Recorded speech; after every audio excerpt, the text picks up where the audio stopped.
முன்னோர்கள் அருளைப் பெற ஏற்ற வேண்டிய தீபம். தட்சிணாயன புண்ணிய காலத்தின் முதல் அமாவாசையான ஆடி அமாவாசை அன்று மறவாமல் முன்னோர்களை நாம் வழிபாடு செய்தோம் என்றால் அவர்களின் அருளும் ஆசீர்வாதமும் நமக்கு பரிபூர்ணமாக கிடைக்கும் என்று கூறலாம். அப்படிப்பட்ட முன்னோர்களின் அருள் ஆசீர்வாதமும் நமக்கு கிடைத்துவிட்டாலே நம்முடைய வாழ்க்கையில் பலவிதமான நன்மைகள் உண்டாகும். முன்னோர்களை நாம் மறவாமல் மாதத்திற்கு ஒருமுறையாவது நினைத்து வழிபாடு செய்ய வேண்டும். அப்படி வழிபாடு செய்யாவிட்டால் முன்னோர்களின் தோஷம் நமக்கு ஏற்படும்.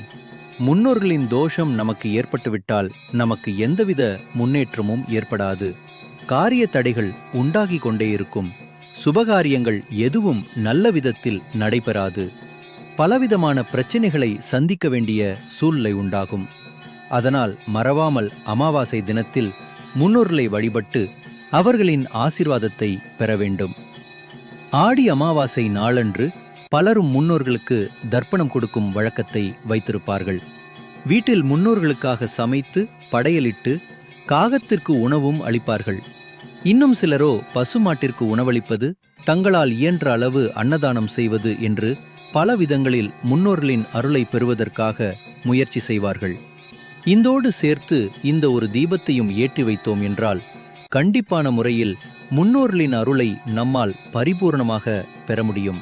இவ்வளவு சிறப்பு வாய்ந்த இந்த தீபத்தை ஆடி அமாவாசை நாளான ஜூலை மாதம் 24ஆம் தேதி பிரம்ம முகூர்த்த நேரமான காலை 3:30 மணியிலிருந்து 5:30 மணிக்குள் அரை மணி நேரம் எரிவது போல் பார்த்து கொள்ள வேண்டும்.